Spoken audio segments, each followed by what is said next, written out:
नमस्कार, यह मेरा ऑफिशियल चैनल है जोन अपडेट, जिस पर मैं आप लोगों को पेंशन से जुड़ी हर वह खबर देता हूं जो आप लोगों के लिए बहुत महत्वपूर्ण है। और अगर अभी तक आपने इस जोन अपडेट चैनल को सब्सक्राइब नहीं किया है तो इस जोन अपडेट चैनल को जल्दी सब्सक्राइब कर लें, घंटी का बटन दबाएं ताकि हर अपडेट आपको सबसे पहले मिले। तो चलिए वीडियो शुरू करते हैं। आज हम बात करने जा रहे हैं कुछ ऐसी महत्वपूर्ण खबरों के बारे में जो सीधे तौर पर आपके भविष्य और वर्तमान को प्रभावित करने वाली है, विशेष तौर पर उन सभी पेंशन धारकों और नौकरी पेशा लोगों के लिए जो एम्प्लॉयज प्रोविडेंट फंड ऑर्गेनाइजेशन यानी ईपीएफओ के सदस्य हैं। दोस्तों, अगर आप पेंशन के मामले में किसी बड़े बदलाव की उम्मीद लगाए बैठे हैं तो आपकी यह उम्मीद जल्द ही पूरी हो सकती है, क्योंकि ईपीएफओ की तरफ से कुछ ऐसे बड़े फैसले लिए जा रहे हैं जो पेंशन की दुनिया में एक नई क्रांति ला सकते हैं। तो चलिए बिना समय गवाए सीधे मुद्दे की बात करते हैं। सबसे पहली और सबसे चर्चित खबर है न्यूनतम पेंशन में होने वाली भारी बढ़ोतरी की। दोस्तों, सालों से चली आ रही मांग के बाद आखिरकार वो वक्त आने वाला है जब पेंशन धारकों की आर्थिक तंगी को कम करने के लिए एक ठोस कदम उठाया जाएगा। जी हाँ, ईपीएफओ द्वारा ईपीएस 95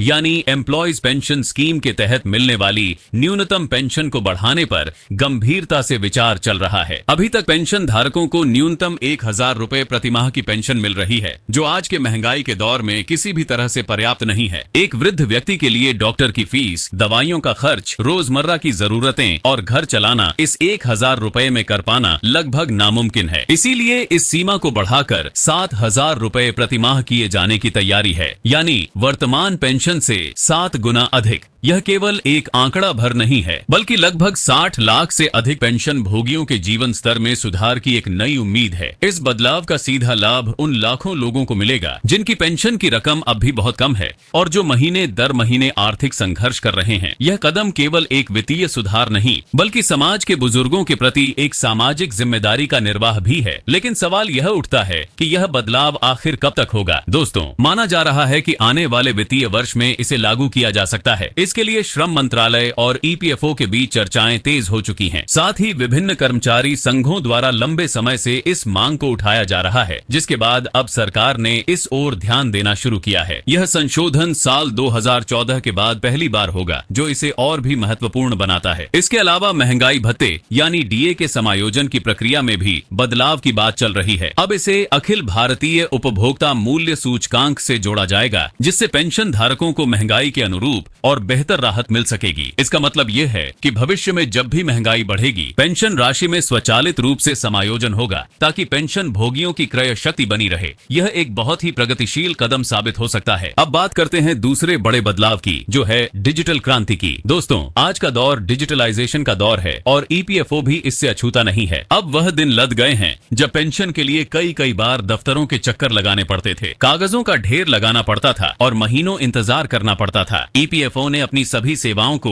डिजिटल प्लेटफॉर्म पर लाने का बड़ा फैसला किया है। 1 जनवरी से पेंशन के भुगतान की प्रक्रिया में बड़ा बदलाव किया जा रहा है। अब पेंशन की राशि सीधे आपके बैंक खाते में जमा की जाएगी, चाहे आपका खाता देश के किसी भी कोने में क्यों ना हो। इसके लिए NPCI national payments corporation of India के CPPS centralised pension payment system platform का इस्तेमाल किया जाएगा। इससे पेंशन भुगतान में पारदर्शिता और तेजी आएगी। साथ ही पेंशन भुगतान आदेश यानी पीपीओ के लिए अब क्षेत्रीय कार्यालय में जाने की जरूरत नहीं पड़ेगी। सब कुछ ऑनलाइन हो जाएगा। जीवन प्रमाण पत्र यानी लाइफ सर्टिफिकेट देने की प्रक्रिया भी अब पूरी तरह से डिजिटल हो गई है। पेंशन भोगियों को अब साल में एक बार सरकारी दफ्तरों के चक्कर नहीं लगाने पड़ेंगे। अब वे घर बैठे ही यूएएन यूनिवर्सल अकाउंट नंबर को आधार से लिंक करके डिजिटल जीवन प्रमाण पत्र जमा कर सकते हैं। यह सुविधा उन बुजुर्गों के लिए एक वरदान साबित होगी जो शारीरिक रूप से कमजोर हैं या दूर दराज के इलाकों में रहते हैं। इसके अलावा उच्च पेंशन के लिए आवेदन करने की प्रक्रिया भी पूरी तरह से डिजिटल बना दी गई है। 16 जनवरी से संयुक्त घोषणा फॉर्म जमा करने का काम भी ऑनलाइन होगा। यहाँ तक कि प्रोफाइल में बदलाव जैसे नाम में सुधार या वैवाहिक स्थिति को अपडेट करना अब बिना किसी दस्तावेज के ऑनलाइन ही किया जा सकेगा। यह सभी कदम सरकार की डिजिटल इंडिया मुहिम को और मजबूती देंगे और आम आदमी के लिए सुविधा को बढ़ावा देंगे। जोन अपडेट चैनल पर ऐसी ही अपडेट्स के लिए सब्सक्राइब जरूर करें। अब आते हैं तीसरे महत्वपूर्ण मुद्दे पर, जो है उच्च पेंशन का मसला। दोस्तों, सुप्रीम कोर्ट के एक ऐतिहासिक फैसले के बाद ईपीएफओ ने उच्च पेंशन के लिए आवेदन मांगे थे। इसके तहत वे सदस्य जिन्होंने अपने पूरे करियर में वास्तविक वेतन पर पीएफ का योगदान दिया है,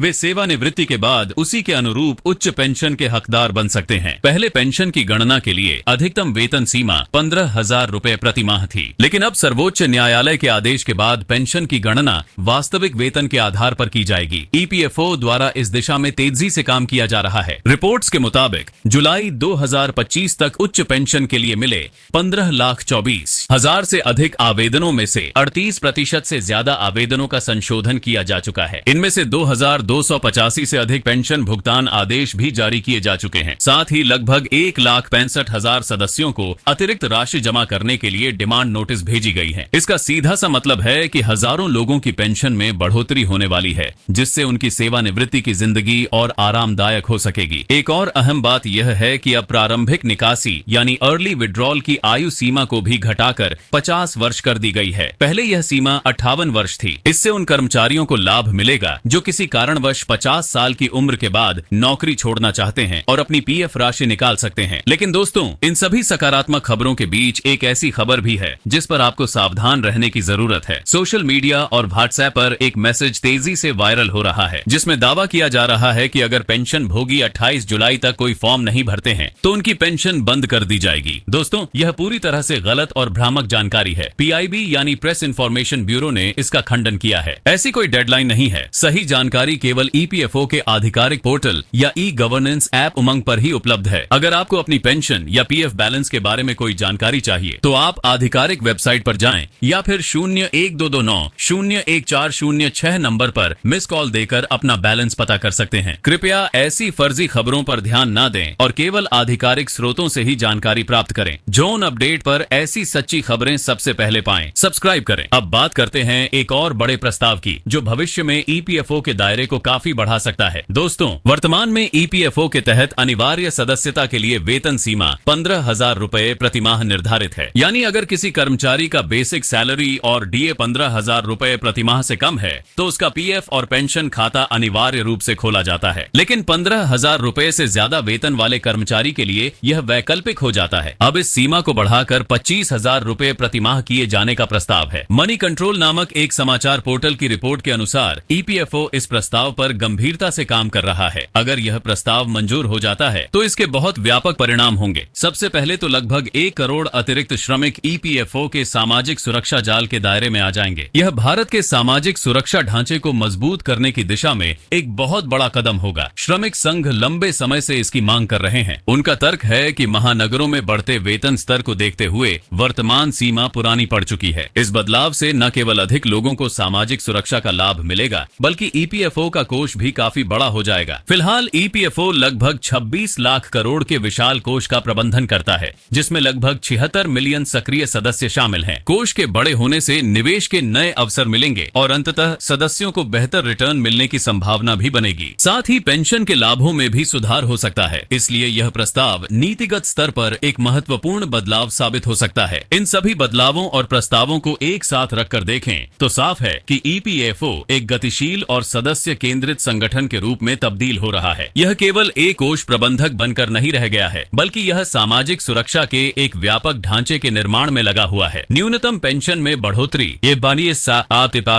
ही डिजिटल सुविधाओं का विस्तार, उच्च पेंशन का प्रावधान और सदस्यता की सीमा बढ़ाना, यह सभी कदम इस बात के स्पष्ट संकेत हैं कि संगठन भविष्य की चुनौतियों और जरूरतों के मुताबिक खुद को ढाल रहा है। इन सुधारों का मुख्य उद्देश्य पेंशन भोगियों और कर्मचारियों के जीवन में स्थिरता, सुरक्षा और सम्मान लाना है। आखिरकार जिस व्यक्ति ने अपनी पूरी जवानी देश की अर्थव्यवस्था की सेवा में लगा दी, उसे बुढ़ापे में किसी आर्थिक तंगी का सामना न करना पड़े। यही तो एक समावेशी और संवेदनशील समाज का लक्षण है। तो दोस्तों, यह थी वह सभी महत्वपूर्ण खबरें जो आपके लिए जानना बेहद जरूरी है। हमने कोशिश की है कि आप तक हर जानकारी सरल और स्पष्ट भाषा में पहुंचे। अगर आपको यह जानकारी उपयोगी लगी हो तो इस वीडियो को लाइक करें, हमारे जोन अपडेट चैनल को सब्सक्राइब करें और घंटी के आइकन को दबाना ना भूलें, ताकि आप ऐसी ही अहम अपडेट से जुड़े रह सकें। साथ ही अगर आपके मन में कोई सवाल है या कोई जानकारी चाहिए तो कमेंट बॉक्स में जरूर बताएं। हम आपके सवालों का जवाब देने की पूरी कोशिश करेंगे। आपका दिन शानदार रहे। जय हिंद।